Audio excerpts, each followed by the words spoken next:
Race fans, this is Jeff. We're here at Virginia Motorsports Park, Race Park, I guess that's what we call it. I got Wally Bell with me here as my guest, and we're at the inaugural Nostalgia Little Guy Nationals here. Wally, how you doing, man? Doing great, Jeff. This is a wonderful event, shaping up to be a wonderful event, and it's great to see you here. Hey, this is a first time for us being at a drag racing event. We're so happy to have added the drag racing family to racersreunion.com, and really happy that you came along, Wally, and brought all your friends with you. Well, thanks, Jeff. You know, I want to compliment you not only on the Drag Racers reunion site, but the oval track. I'm an old NASCAR fan, and back in the day, we were NASCAR drag racers. So we actually used to get treated pretty good when we went to Daytona for the Winter Nationals, and just before you and I ran into each other, I was talking to Steve LeSueur, whose father Frank was a major part of our drag racing career in the 60s and 70s, and like I said, NASCAR was a big part of it.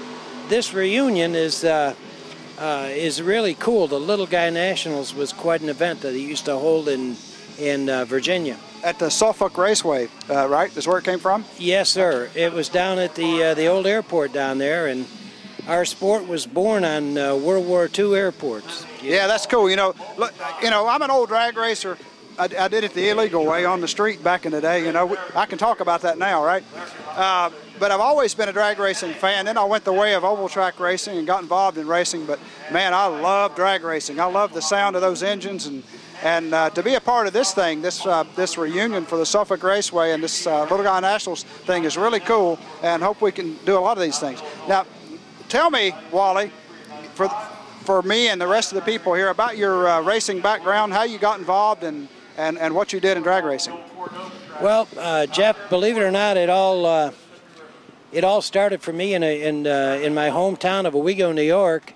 And they were holding drag races. The very first time they were holding drag races on the front straightaway at the real famous old track called Shangri-La Speedway. And I went down there with my 57 Chevy, and I was 16 years old, and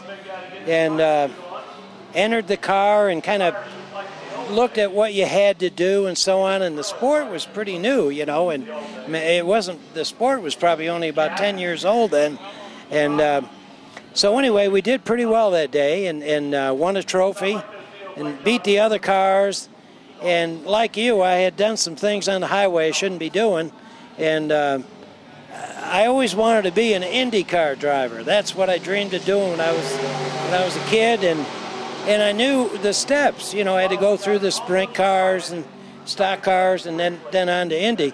Well, that changed my life. I decided to be a drag racer, and I liked it, and went the following day to a quarter-mile track about 100 miles away, and 38 years later, I stopped. That's pretty cool. Now, tell me about, when you think about racing then and racing now, how do you feel about the sport and how it's changed and how it is today?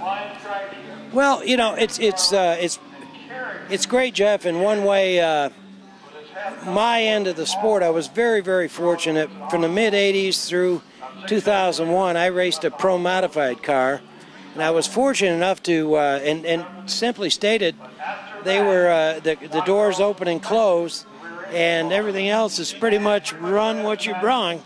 And we liked it. And I did it for a living for 20 years. I was a professional drag racer, and believe me, that's not easy. Had wonderful sponsors, wonderful fans that bought stuff from us, and so on.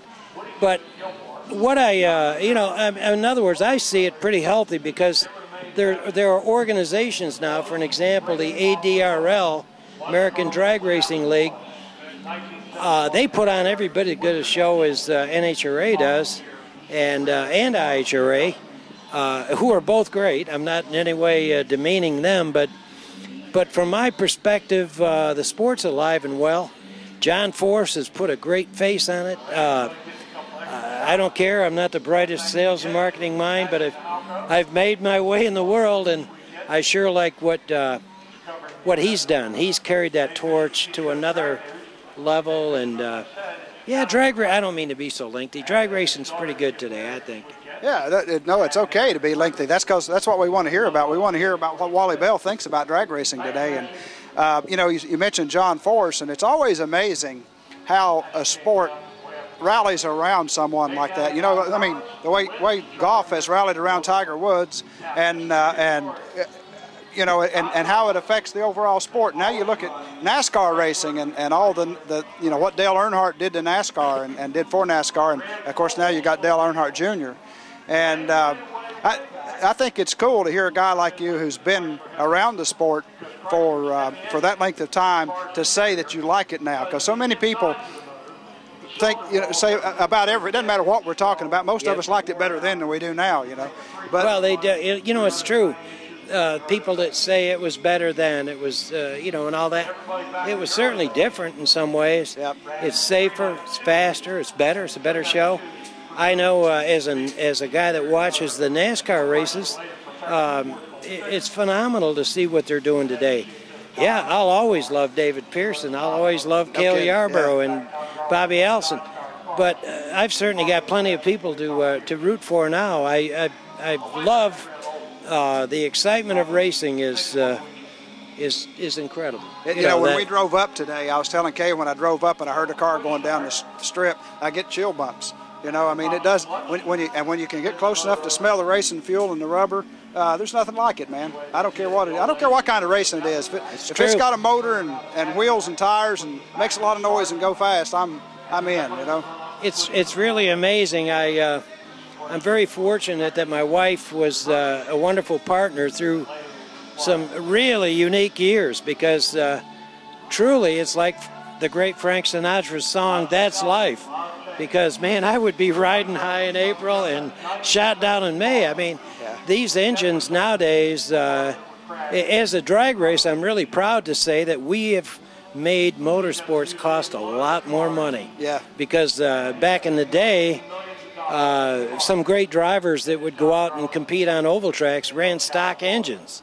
Well, when they realized that drag race engines made a lot more power and they would live, it was Katie bar the door, you know, and I know in my case, I was fortunate to have, from the very beginning, I had a lot of help from older, wiser people, and my dad was a great guy, and he encouraged me to seek out people with knowledge, and nowadays, you better seek out computers with knowledge. No kidding. It's amazing, isn't it?